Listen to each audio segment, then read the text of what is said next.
sé si esto lo he dicho aquí alguna vez.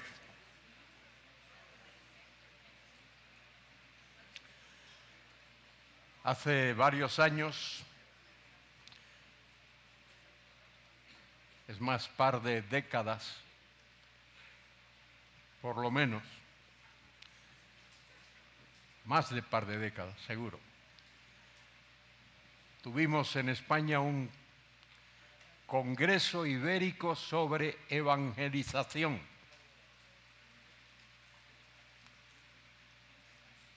Llamado el CISE, Congreso Ibérico sobre Evangelización. Fueron 3 días tremendos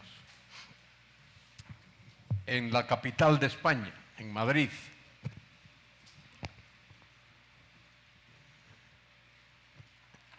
Y allí hubo predicadores famosos, hombres de Dios,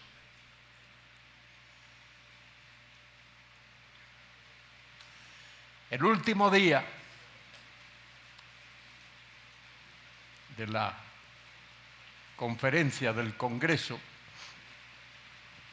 que se celebró en el Palacio de Congresos de Madrid,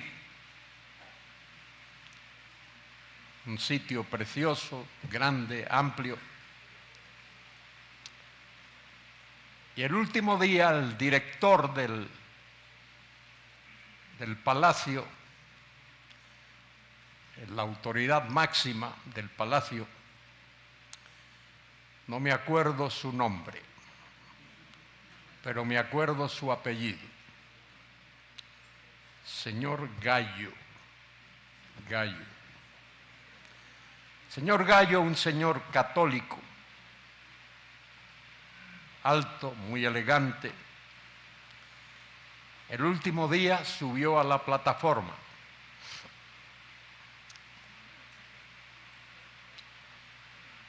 y dijo algo parecido a lo que voy a decir ahora.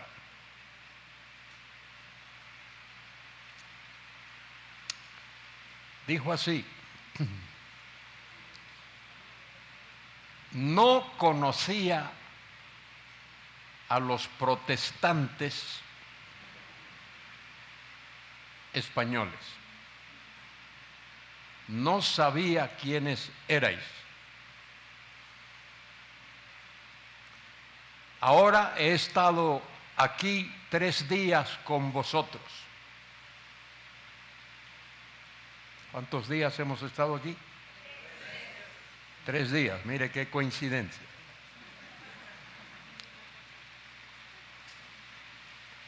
Dijo el señor Gallo: no os conocía. He estado con vosotros 3 días. Y ahora me siento como el jefe de estación, el jefe de una estación de ferrocarril. No sé cómo es aquí en México, pero en España el jefe de estación viste de manera impecable. Cuando viene un tren de esos de largo recorrido, va al andén. Y hay un sitio allí en el andén donde él se pone de pie.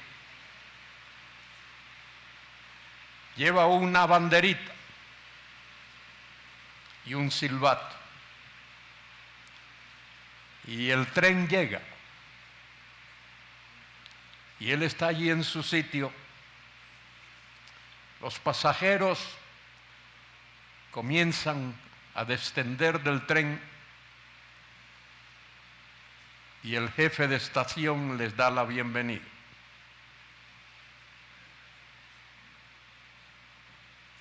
Por varios minutos, aquel hombre, aquel jefe de estación, recibe a los pasajeros con una amplia sonrisa.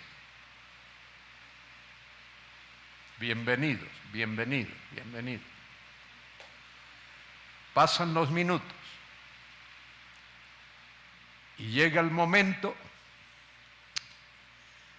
cuando aquel hombre tiene que sonar aquel silbato, tiene que mover su banderita. Y esa es la señal de que el tren va a partir. Y de pronto el rostro del jefe de estación como que se transforma.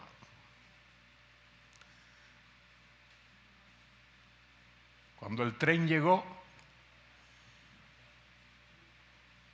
y los pasajeros comenzaron a descender, él estaba allí con su amplia sonrisa. Y ahora los ve partir. Ya no tiene la sonrisa. Su rostro muestra un poco de tristeza y sus ojos como que se humedecen por las lágrimas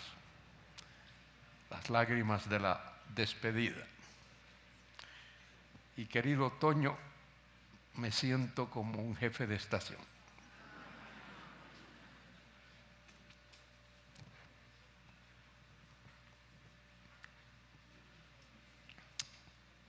Primer día uno llega con ese gozo, con ese entusiasmo,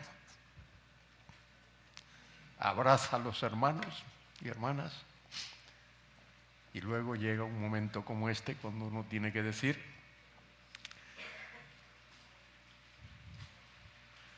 hasta la próxima o hasta otra. Los catalanes dicen fins aviat, hasta pronto.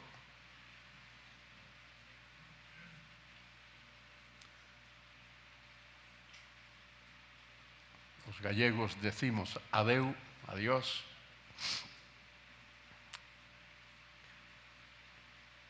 Y en estos 3 días habéis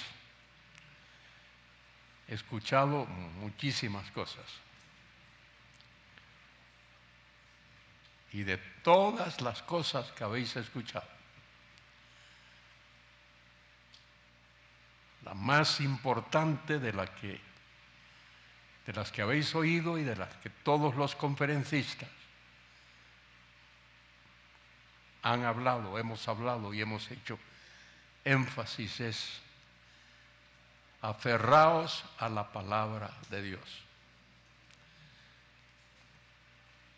Hemos oído varias veces en estos días que vivimos en un mundo relativizado, en un mundo, en una sociedad, en una cultura en la que se nos está diciendo que nada es mentira, que nada es verdad.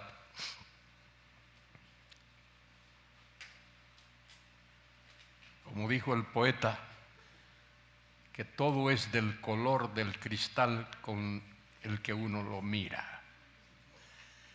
Pero tú y yo como cristianos, como hombres y mujeres nacidos de nuevo, creemos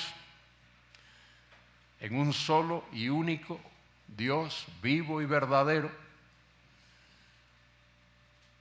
y en una palabra que es inerrante, que es infalible, que tiene autoridad celestial y que es suficiente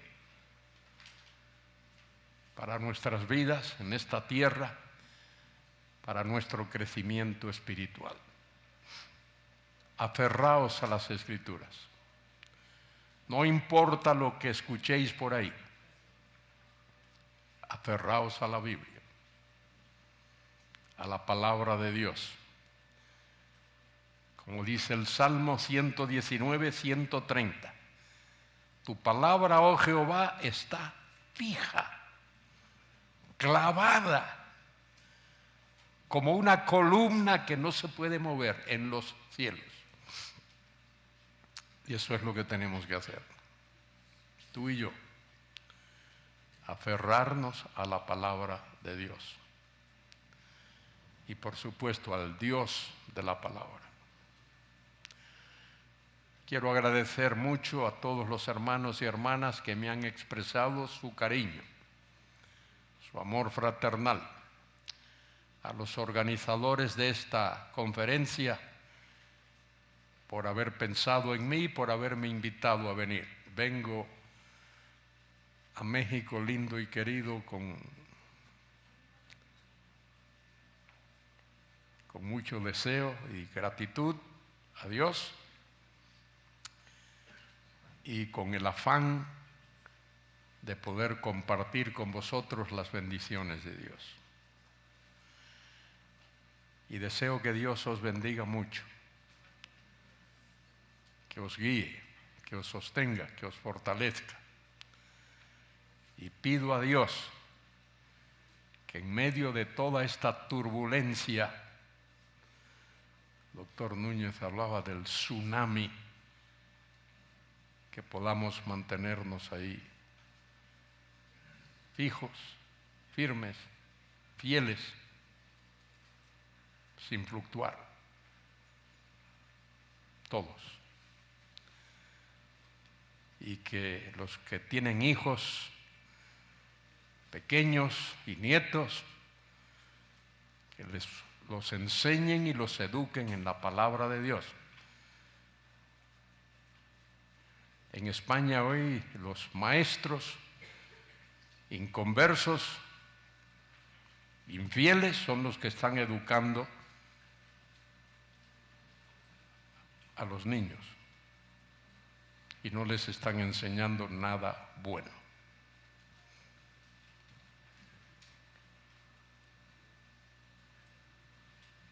Abrid vuestras Biblias. Apocalipsis, el último libro de la Biblia.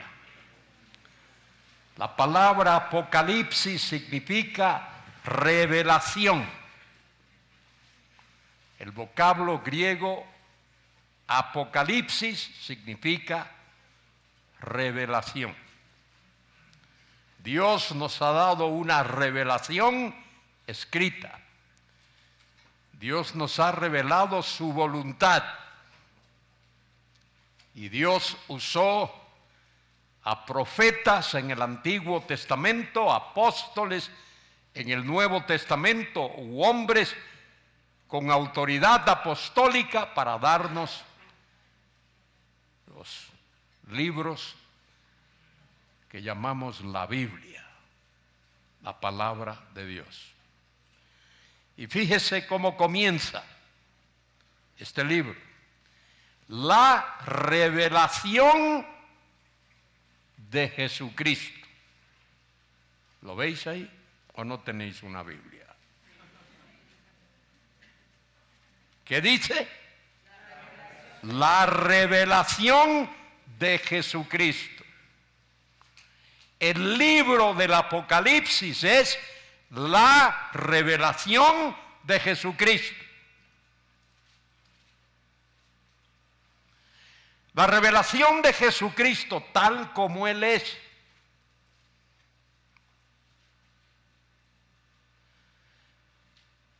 Cuando nuestro Señor vino a este mundo, cuando nació en Belén de Judea,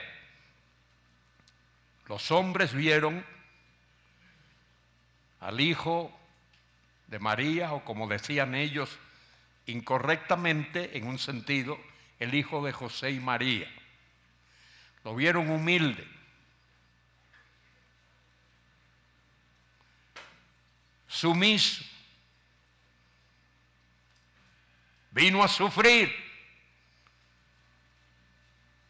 vino a recorrer todos los caminos polvorientos de la tierra de Israel, ir por las aldeas, las ciudades, los pueblos,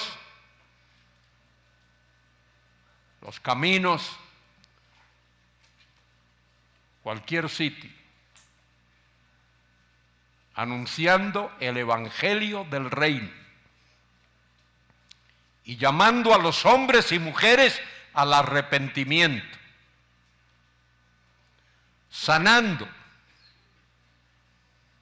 haciendo el bien a las personas. Pero los que vieron al Señor durante aquellos años, el Señor probablemente vivió unos 37 años en este mundo. Lo vieron humilde, manso.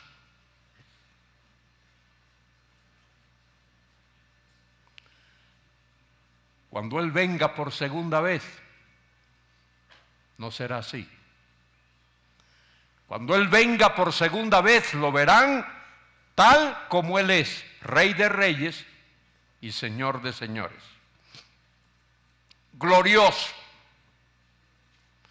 Cuando Él vino la primera vez, vino a salvar. El Hijo del Hombre vino a buscar y a salvar lo que se había perdido.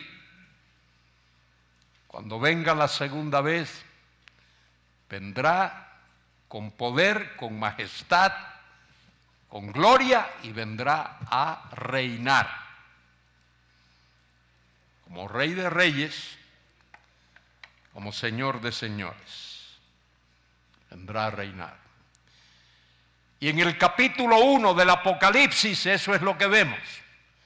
Libro de la revelación de Jesucristo, que Dios le dio para manifestar a sus siervos las cosas que deben suceder pronto.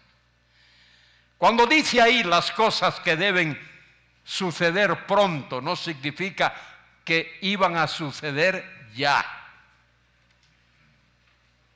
Pronto ahí significa que cuando estas cosas comiencen a suceder, van a suceder una tras otra a gran velocidad. El pronto ahí no es ya, sino es pronto de ejecución, no pronto de iniciación.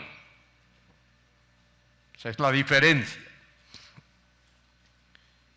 Y como este libro del Apocalipsis es la revelación de Jesucristo, si usted se fija, en el versículo 4 se habla del Padre y del Espíritu Santo, un solo versículo. Porque el libro este no trata de Dios Padre, ni trata de Dios Espíritu Santo. Este libro es ¿qué? La revelación de Jesucristo. El tema principal de este libro es Jesucristo. El libro del Apocalipsis trata de Jesucristo. Por eso el versículo 5 dice, y de Jesucristo, testigo fiel, el primogénito de los muertos, el soberano de los reyes de la tierra,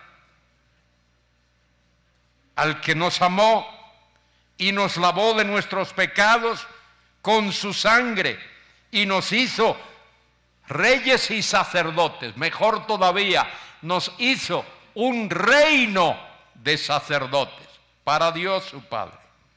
A Él sea gloria, imperio por los siglos de los siglos. Amén. Y luego habla del hecho de que Él viene. Versículo 7, aquí que Él viene con las nubes. En el versículo 8 habla de su identificación. Yo soy el alfa y la omega, el principio y el fin.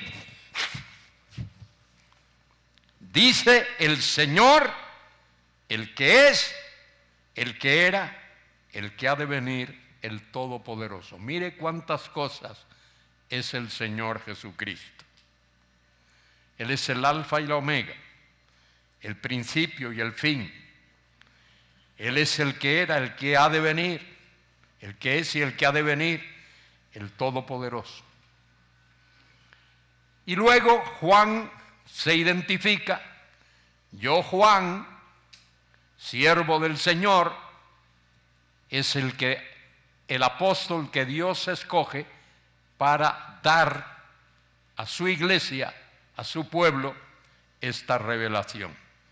Yo Juan, vuestro hermano y copartícipe vuestro En la tribulación, no la gran tribulación, sino en los padecimientos terrenales que padecemos, en la tribulación, en el reino y en la paciencia de nuestro Señor Jesucristo. Dice él que estaba en la isla llamada Patmos por causa de la palabra de Dios y el testimonio de Jesucristo. Juan no estaba en Patmos de vacaciones, no estaba en Patmos como tú puedes ir a Acapulco o a Cancún o a Puerto Vallarta o como yo puedo ir a Torremolinos. Él estaba allí por predicar el Evangelio, por predicar a Cristo, por servir a Cristo. Y ahora hay un versículo muy importante aquí, versículo 10, bueno, todos son importantes, pero este versículo 10 es versículo clave. ¿Quieres entender el Apocalipsis? Entiende este versículo. Dice Juan, yo estaba en el Espíritu.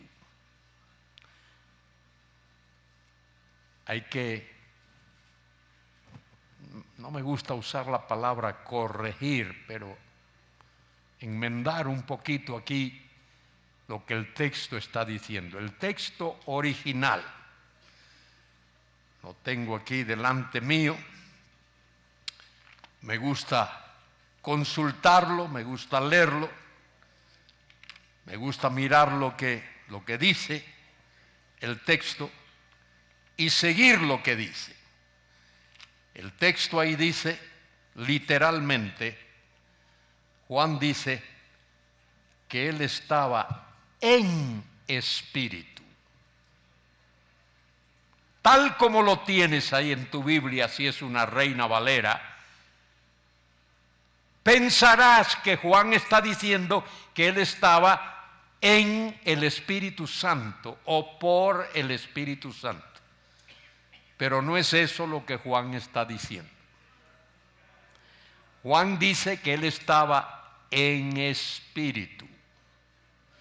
¿Qué significa eso? Que el cuerpo de Juan estaba en Patmos, en la isla de Patmos. Y que Juan espiritualmente fue alzado. La personalidad, el espíritu personal de Juan fue llevado al cielo. Y allí en el cielo Dios mostró a Juan de manera panorámica los acontecimientos que él registra, relata en el libro del Apocalipsis. Eso es lo que es. Leo el texto. Yo, Juan, estaba en espíritu en el día del Señor. ¿Qué nos está diciendo Juan ahí?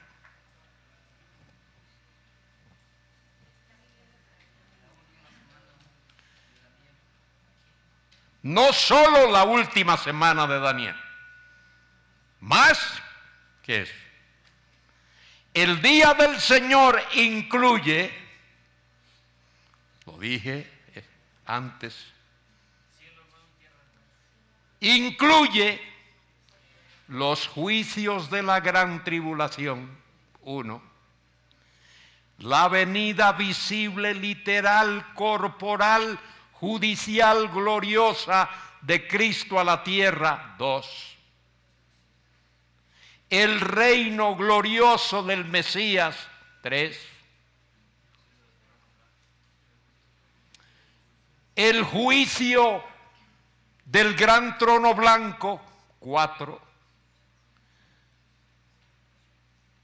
El juicio y el echar, lanzar en el lago de fuego que arde con azufre de la bestia y del falso profeta y a la postre de Satanás, que sería el 6º, y en 7º lugar, la creación de nuevos cielos y nueva tierra.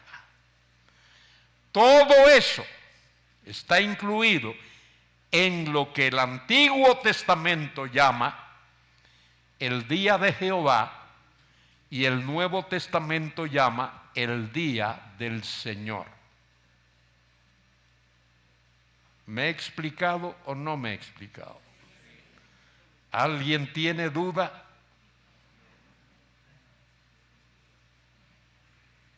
Muy bien.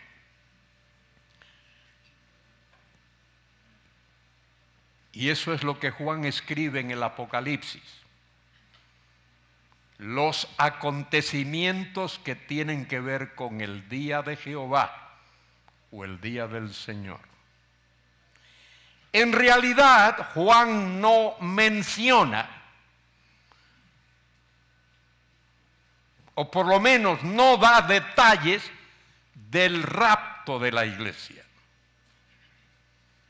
Porque el rapto de la iglesia no es objeto de profecía. El rapto de la iglesia no está comprendido en el día de Jehová o el día del Señor. Fíjese en esto. El rapto de la iglesia es un acontecimiento inminente. ¿Qué significa inminente? Que puede ocurrir en cualquier momento. Podría ocurrir antes de que terminemos esta reunión. Podría ocurrir antes de que lleguemos a casa o donde estemos hospedados. O podría ocurrir de aquí a un mes o a un año. Pero el rapto es inminente. Inminente es que puede ocurrir cualquier momento, que no hay señal, no hay aviso previo para el rapto de la iglesia. Cristo dijo allí en San Juan 14, en la casa de mi Padre muchas moradas hay, si así no fuera os lo habría dicho. Voy pues a preparar lugar para vosotros. Y si me fuere y preparar el lugar, en vuestras Biblias y en la mía también dice, vendré otra vez. En el texto en realidad está en presente, vengo otra vez. Es un presente con idea de futuro. A eso se le llama presente futurístico. Vendré otra vez y os tomaré a mí mismo para que donde yo estoy, vosotros también estéis. De manera que el rapto es inminente. Dios va a recoger a todos aquellos que han puesto su fe en Cristo a partir del día de Pentecostés hasta que haya entrado la plenitud de los gentiles. Creo que Luis Contreras habló ayer de esto. Allí en Romanos 11:25 dice, cuando haya entrado la plenitud de los gentiles. Cuando el último de los gentiles se haya convertido y venga a formar parte de la familia de Dios. Dios habrá formado la iglesia, el cuerpo de Cristo, y Dios va a sacar la iglesia de este mundo, porque la iglesia no ha de pasar por ese periodo de la gran tribulación. La gran tribulación tiene dos objetivos, si quieres ponerlo así. Primero, el juicio sobre la nación de Israel, para sacar de esa nación el remanente. Zacarías 13:8 dice la tercera parte de la totalidad. De manera que la gran tribulación tiene ese objetivo. Juicio sobre la nación de Israel, porque es la semana 70. Son 70 semanas, todas encaminadas, dirigidas hacia la nación de Israel. De esas 70 semanas, 69 se han cumplido. Y falta una, la última. Esa es la semana 70. Y esa es la semana de ese período de la gran tribulación. Jeremías 37 dice, tiempo de angustia para Jacob. Esa es la gran tribulación. Y además esa semana 70 también guarda relación con el mundo gentil. El mundo inconverso, el mundo rebelde, del cual el doctor Núñez nos habló de una manera tan clara y tan magistral. Ese mundo que desafía a Dios, ese mundo que niega la existencia de Dios, que no está interesado en Dios, que no quiere saber de Dios. ¿Cómo se llaman esos? ¿Cómo se llaman? Los catoicuntes. Los catoicuntes. Su mente está en la tierra. Sus intereses en la tierra. Sus anhelos, sus deseos en la tierra. Tal como está esta tierra, llena de maldad y de pecado y de rebeldía. Pues Dios va a juzgar a los gentiles. Apocalipsis 3:10, la promesa a Filadelfia. Por cuanto has guardado la palabra de mi paciencia, yo también te guardaré de la hora de la prueba que ha de venir sobre el mundo entero para probar a los que moran, a los catoicuntes, a los que moran sobre la tierra o en la tierra. Bien, en el capítulo 1, Juan nos describe a ese Cristo glorioso. Lo describe de cabeza a pie. A ese Cristo al cual la humanidad nunca ha visto, lleno de gloria y de majestad. El mundo vio al Cristo humilde, el Cristo que se dejó abofetear, flagelar, escupir, abofetear, todo. Pero el mundo no ha visto al Cristo glorioso. Y en el versículo 19 del capítulo 1, dice, escribe. Mire qué sencillo, el Espíritu Santo te da el bosquejo del Apocalipsis. No tienes que romperte la cabeza, exprimirte el cráneo o las neuronas. Escribe las cosas que has visto, número 1. Y las que son, número 2. Y las que han de ser después de esto. El Apocalipsis tiene una triple división. Primera parte, las cosas que has visto. ¿Cuáles son esas cosas? Capítulo 1, el Cristo glorioso. Luego, las cosas que son los capítulos 2 y 3 del Apocalipsis. Aunque la iglesia no forma parte de la semana 70 de Daniel, porque no va a estar aquí, pero en los capítulos 2 y 3 se habla allí de 7 iglesias. La primera es la iglesia en Éfeso. Y luego están las otras hasta llegar a la última, la iglesia en Laodicea. Hay 7 iglesias que existían simultáneamente. Esas 7 iglesias no son 7 etapas. Son iglesias que existen simultáneamente. Y esos 2 capítulos están ahí para formular la pregunta: en qué y de qué debe ocuparse la iglesia mientras aguarda el día cuando el Señor la va a llevar a su presencia. Por eso están los capítulos 2 y 3 del Apocalipsis. Y luego viene la tercera parte, que abarca desde el capítulo 4 hasta el final del libro. Las cosas que han de ser después de esta. Los capítulos 4 y 5 son preparatorios para el comienzo de la semana 70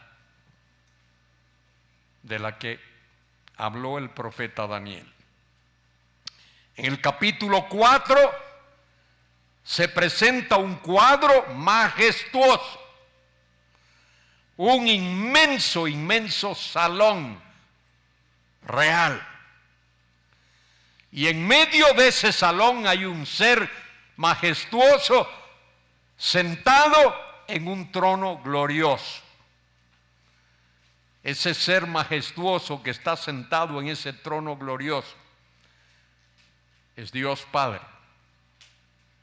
Está rodeado de seres angelicales. Hay 3 círculos concéntricos.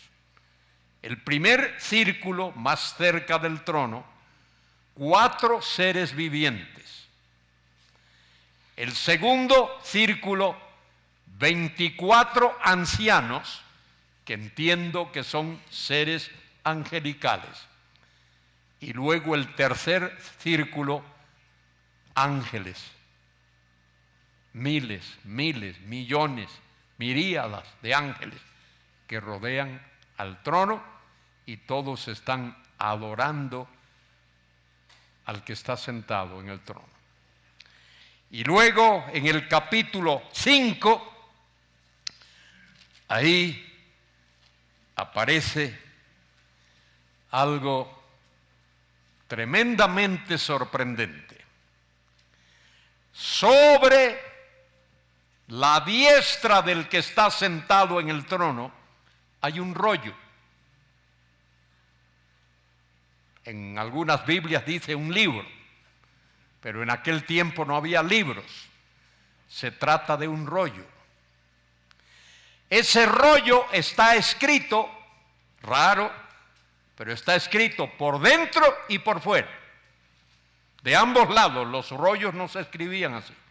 Solo se escribían de un solo lado, porque a medida que uno iba leyendo, iba enrollando. El hecho de que ese rollo está escrito por dentro y por fuera significa que ahí está escrito todo lo que Dios quiere decirnos, todo lo que Dios quiere que sepamos respecto de cómo Él va a consumar la historia tal como tú y yo la conocemos hoy. Y allí está ese rollo encima de la diestra del que está sentado en el trono.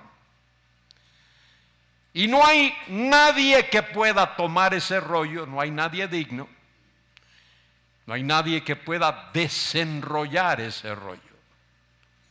Y no pueda ni leerlo, ni siquiera mirarlo.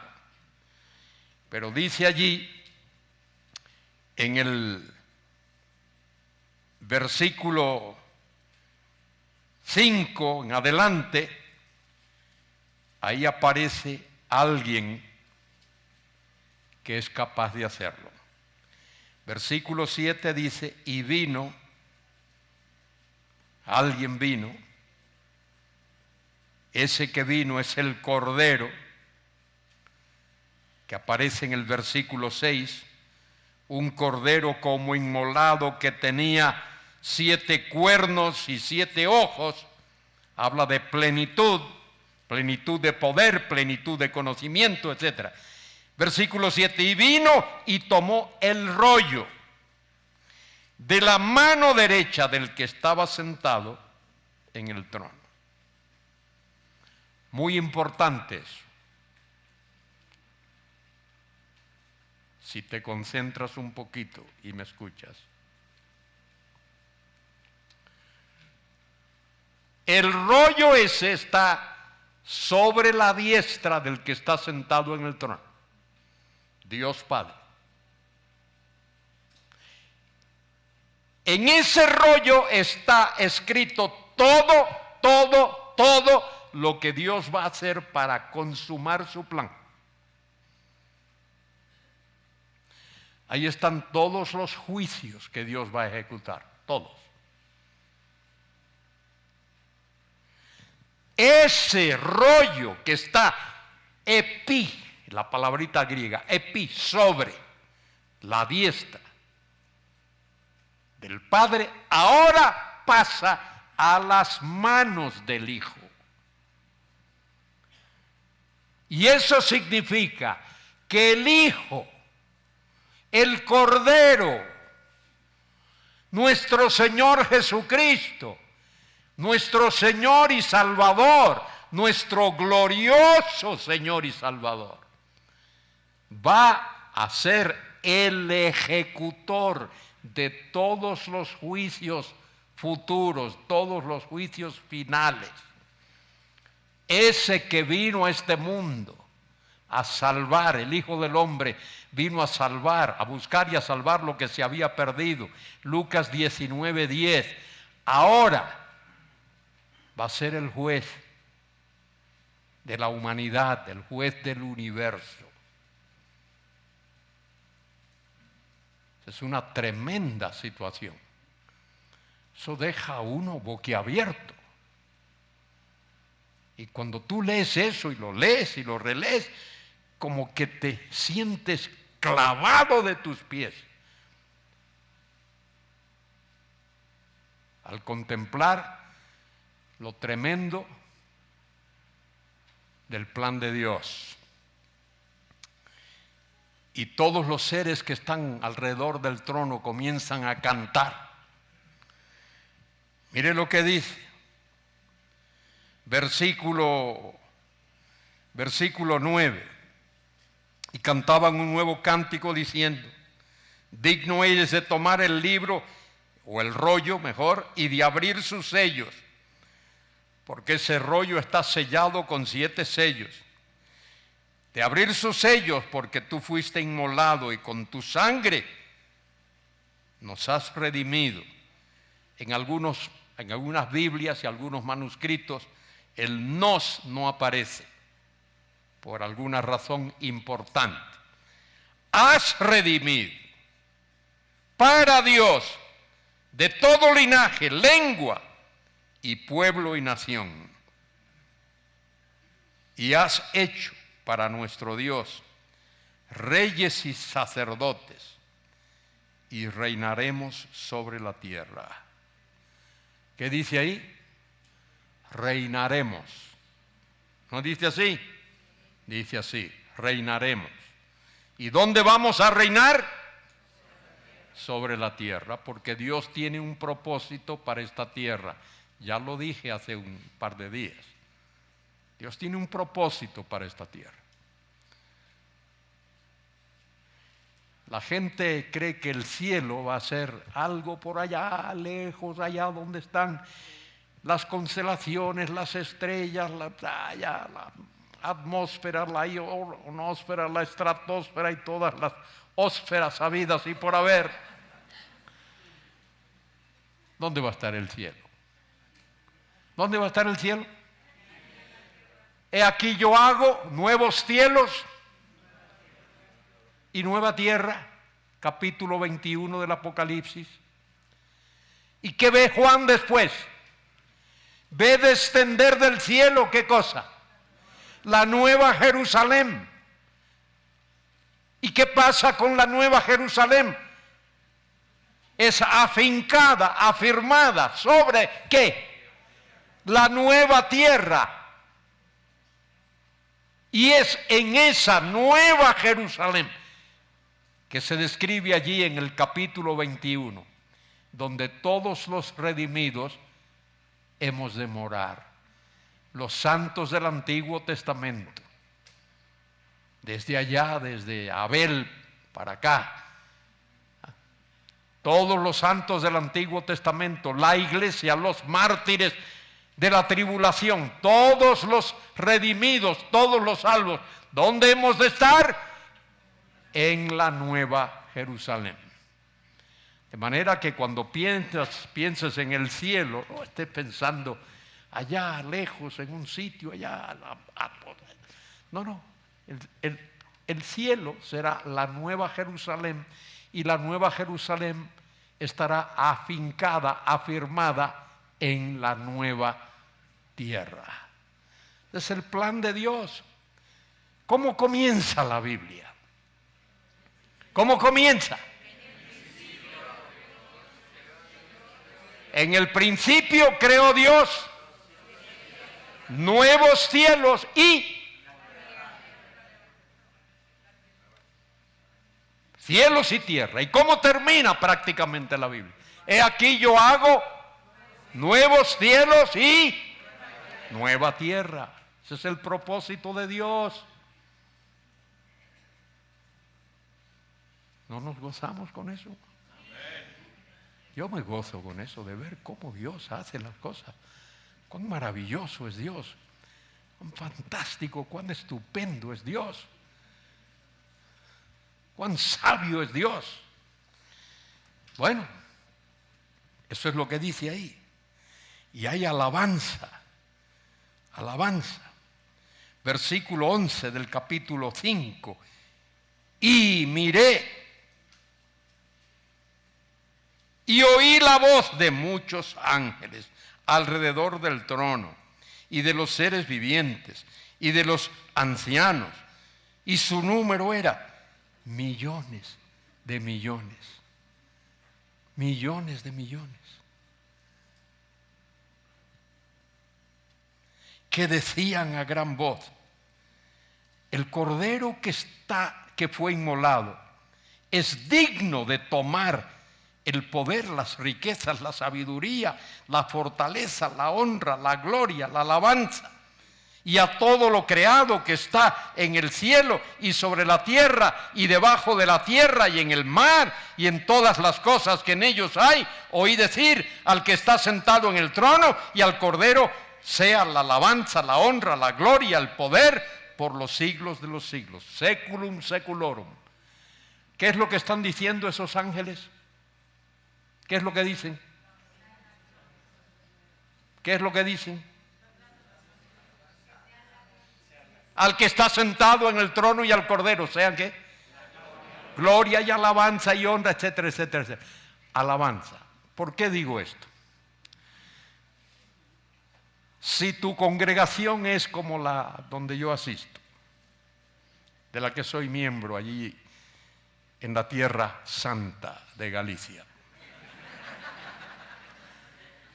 cuando algún hermano ora, ¿cómo comienza? Dios y Padre tal, tal, Señor, te pedimos, y Señor, te pedimos, y te pedimos, y te pedimos, y te pedimos, y toda la oración es un pedimos, pedimos, pedimos, pedimos, pedimos. Lee las oraciones de la Biblia. Las oraciones de la Biblia. Lee las oraciones de Daniel, lee las oraciones de Nehemías, lee las oraciones de Esdras. Comienza con un tiempo de alabanza a Dios. Darle gloria y honra y honor y alabanza y exaltación al único que es digno. Y luego después vienen las peticiones. Primero es darle gloria y honra y alabanza, reconocimiento, exaltación. Eso es lo primero. Lo segundo es interceder por otros. Y ya por último, pedimos. En la Biblia, el verbo se conjuga diferente de cómo nos han enseñado y cómo lo hacemos. ¿Cómo conjugamos el verbo en castellano? Yo, tú, él. En la Biblia es él, tú y último yo.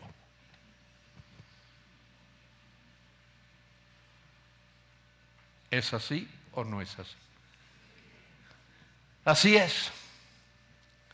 Bien, alabanza. Termina ese capítulo, los 4 seres vivientes y los ancianos decían amén. Los 24 ancianos se postraron sobre su rostro y adoraron al que vive por los siglos de los siglos. Yo creo que esos ancianos son ángeles. No creo que son seres humanos glorificados. Creo que ahí hay ángeles. Hay 3 círculos concéntricos de ángeles. Los 4 seres vivientes que son ángeles. Primer círculo está cerquita del trono. Segundo círculo en el medio, los 24 ancianos que son seres angelicales.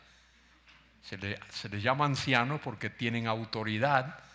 También son seres angelicales de cierto rango. Y el tercer círculo concéntrico, esos millones y millones de ángeles.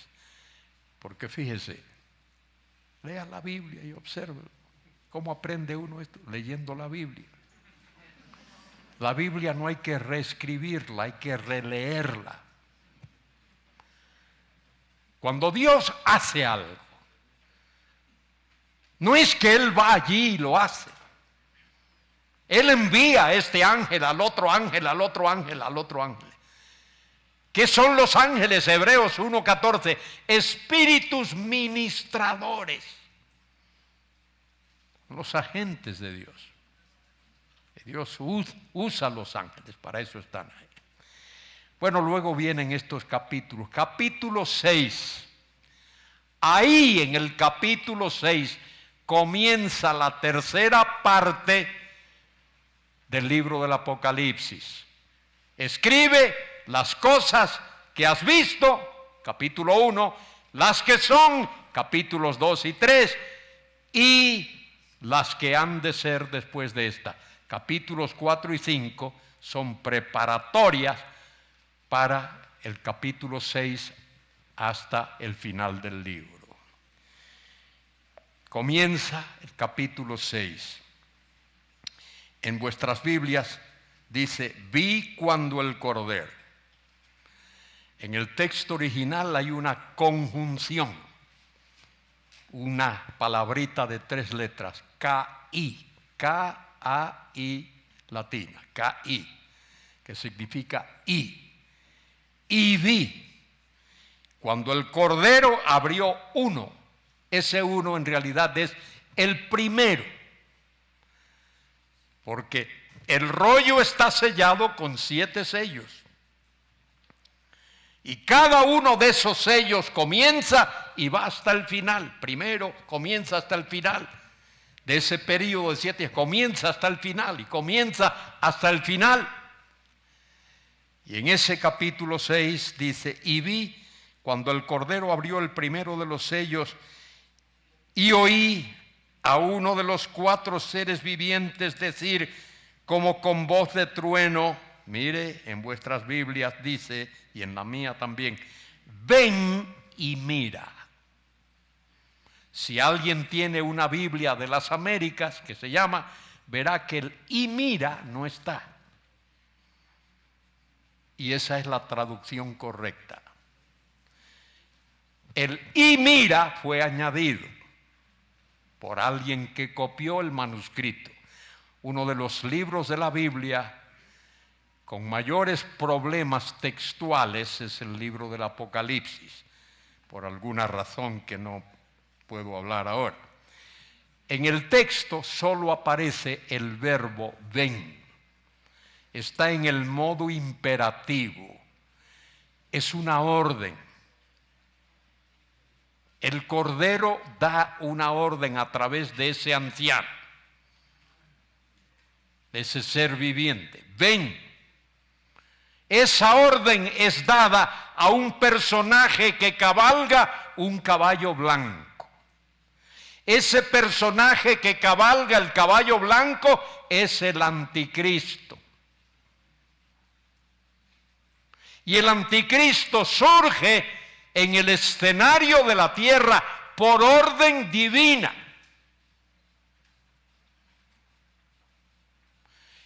El anticristo va a aparecer en la tierra el día cuando Dios le dé la orden. Ven.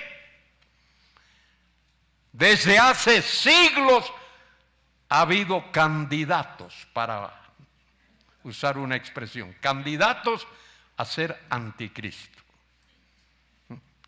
Allá, lejos, Alejandro el Magno fue un candidato a ser anticristo. Después, Nerón fue candidato a ser anticristo. Después, Hitler fue candidato a ser anticristo. Y Mussolini fue candidato a ser anticristo. Y seguramente habrá algún otro por ahí que vosotros conocéis. No quiero implicar a nadie.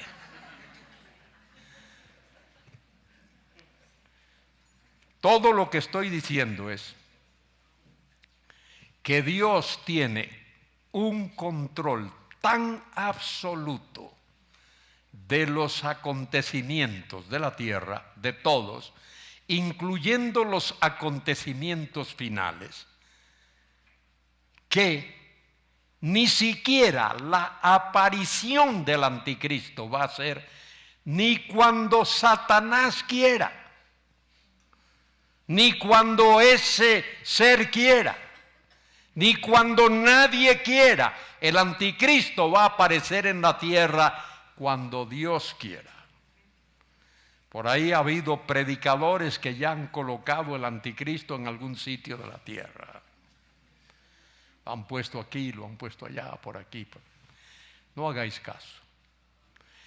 No hagáis caso porque, en primer lugar, cuando el anticristo aparezca, la iglesia no va a estar en la tierra. No te vas a enterar. Es la primera cosa.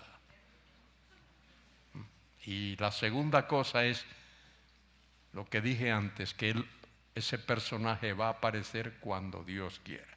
Bueno, voy a resumir. Ahí vais a ver que aparecen 4 individuos cabalgando. Primero, el que cabalga el caballo blanco, luego uno que cabalga un caballo bermejo o rojizo, luego el que cabalga un caballo negro y el cuarto el que cabalga un caballo de color ceniza. Esos 4 jinetes en realidad se refieren a un solo jinete. Se refieren al anticristo, solo que hay 4 facetas del anticristo. La primera es cuando él aparece como un personaje de paz. La segunda es cuando la paz es quitada de la tierra y ese personaje entra en guerra en el mundo.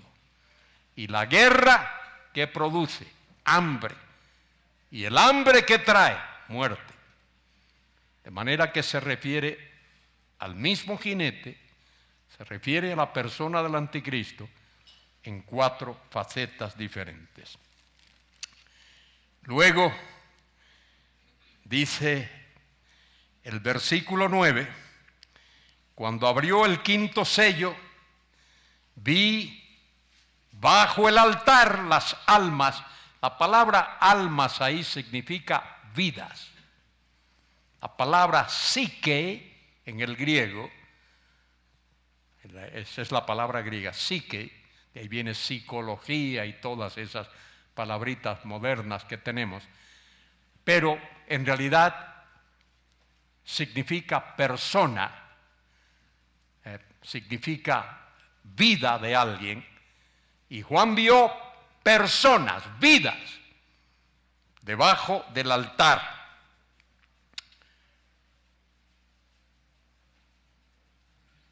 ¿Qué hacen ahí? Dice, de los que habían muerto por la causa de la palabra de Dios y por el testimonio que tenían. Esos son mártires de la primera parte de la gran tribulación. de los 3 primeros años y medio.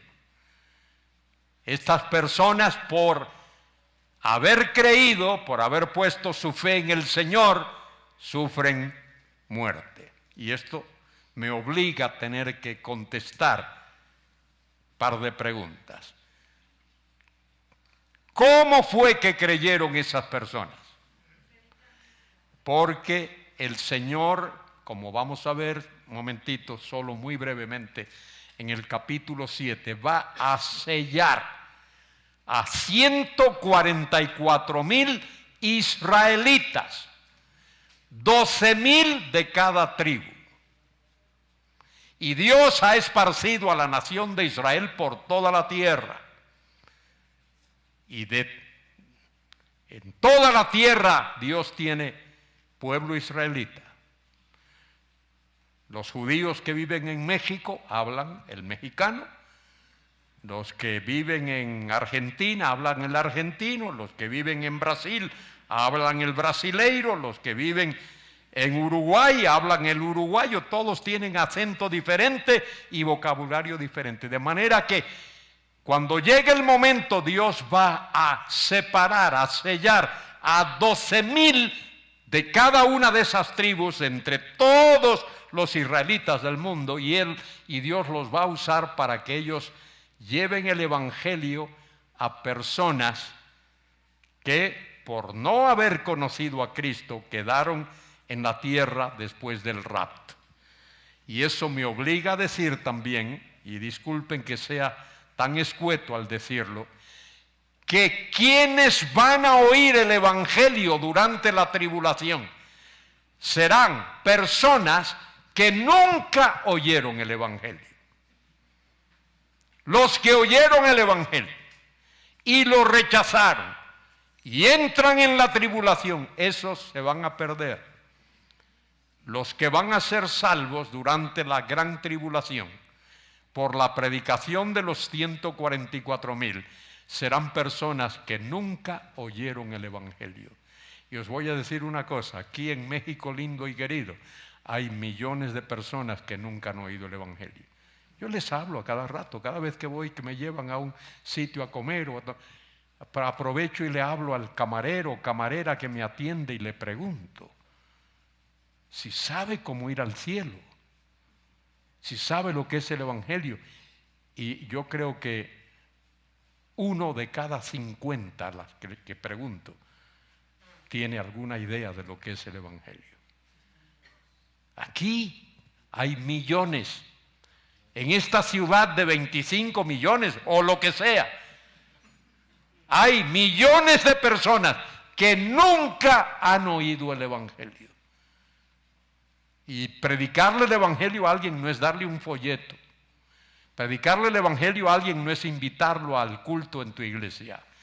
Predicarle el evangelio a alguien es decirle, oye, Cristo murió por tus pecados, conforme a las Escrituras, y fue sepultado y resucitó al tercer día, conforme a las Escrituras. Él es Dios Todopoderoso y te ofrece perdón de tus pecados y el regalo de la vida eterna si pones tu fe en Él. 30 segundos. Te puedes explicar el evangelio a alguien. Yo lo he hecho aquí en estos días. Todos los días lo he hecho. Todos los días. Esa es nuestra responsabilidad. Bien, estos que están ahí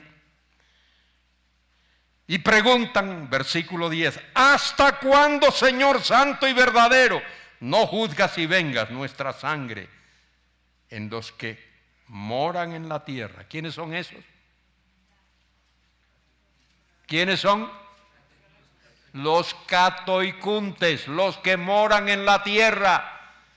Cuando leas el libro del Apocalipsis, aunque no sepas griego, no tienes que saberlo, puedes entender que esos, los que moran en la tierra, tiene que ver con los catoicuntes, que significa gente cuya mente solo piensa en la tierra, cuyo anhelo solo anhela las cosas de la tierra. Sus deseos solo son las cosas de la tierra. No quieren saber de Dios, ni de Cristo, ni de la salvación, ni del cielo, ni del perdón de pecados, ni nada de nada. Lo único que les interesa es la tierra. Bueno, luego dice allí que Juan vio, versículo 14, que el cielo se desvaneció como un pergamino que se enrolla, todo monte y toda isla se removió. Mira, aquí esto tiene que ver con la primera mitad de la tribulación. Los 3 primeros años y medio se cumplen. Y mire lo que ocurre aquí. Y estos, y todo siervo y todo libre. Bueno, dice el versículo 15, voy a leerlo. Y los reyes de la tierra, y los grandes y los ricos, y los capitanes y los poderosos, y todo siervo y todo libre, se escondieron en las cuevas, entre las peñas de los montes, y decían a los montes y a las peñas: caed sobre nosotros y escondednos del rostro de aquel que está sentado en el trono y de la ira del Cordero. ¿Y por qué no dice, por qué no acuden a Dios?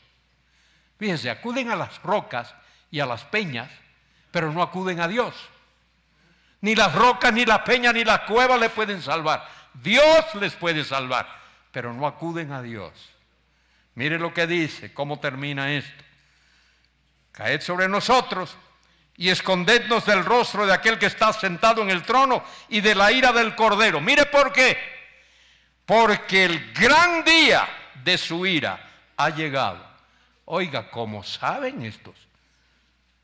No son ignorantes. Saben que lo que está ocurriendo es la ira de Dios que ha llegado, pero no acuden a Dios. No son ignorantes. Por ahí la gente cree que el mundo es ignorante. Y cuando tú les hablas a alguien del evangelio, te dicen: bueno, ¿y qué de aquel indígena, aquel nativo desdientado, desnudo, allá con el ombligo al aire, allá en la selva? ¿Qué va a pasar con ese? Bueno, yo les digo: mira, ese indígena que tú me describes, ese nativo, no es el que más me preocupa. El que me preocupa es el que vive en una ciudad como Madrid, como París, como Londres, como México, como Buenos Aires, intelectuales que tienen cientos de libros y bibliotecas y acceso a toda información y no quieren saber de Dios. Eso sí me preocupa. Dios va a tener misericordia de esos que están allá en las selvas. Y hay más creyentes en esas selvas que en muchas de las grandes ciudades que tú y yo conocemos. ¿Qué preguntan en el versículo 17? ¿O qué dicen? Porque el gran día de su ira ha llegado. ¿Y quién podrá sostenerse en pie? Esa expresión, ¿quién podrá sostenerse en pie?, en realidad significa: ¿quién podrá ser salvo? A mí me gustaría tener suficiente tiempo para... Ya estoy pasado de tiempo, ¿no? Sí, ya estoy pasado. A mí me gustaría seguir porque esto es importante, pero yo sé que hay otros que tienen otras cosas que hacer. Solo voy a añadir esto. Esa última expresión ahí, ¿y quién podrá ser salvo? Eso de ¿quién podrá sostenerse en pie? El significado de esa pregunta es ¿quién podrá ser salvo? La respuesta a esa pregunta está en el capítulo siguiente. Versículos del 1 al 8. ¿Quién podrá ser salvo? Hay 144,000 israelitas a quienes Dios de manera sobrenatural salva y sella y los envía a predicar el evangelio. ¿Quién podrá ser salvo? Versículos desde el 9 al 17. Una gran multitud de todos los pueblos, de todas las lenguas, de todas las razas, de todas las etnias que han puesto su fe en el Cordero, en Jesucristo, y ahora le alaban, vestidos con ropas blancas, que habla de santidad y de justicia, y alaban al Señor el único Salvador que hay. Glorioso nuestro Señor Jesucristo. Bueno, la humanidad se aboca, como hemos oído en estos días de parte de nuestros doctores Contreras y Núñez. Doctores tiene la iglesia. Tenemos que doctorar a Toño también. Yo quiero llamar a Toño doctor, pero que sea un verdadero doctorado, que no sea como un pastor que lo invitaron a dar un discurso de graduación en una iglesia por allá, en un lugar, y a él se presenta como el doctor, reverendo doctor fulano de tal. Y bueno, y ahí está, y en esas reuniones, como bien sabéis, uno tiene que ir vestido con una toga, con toda la parafernalia.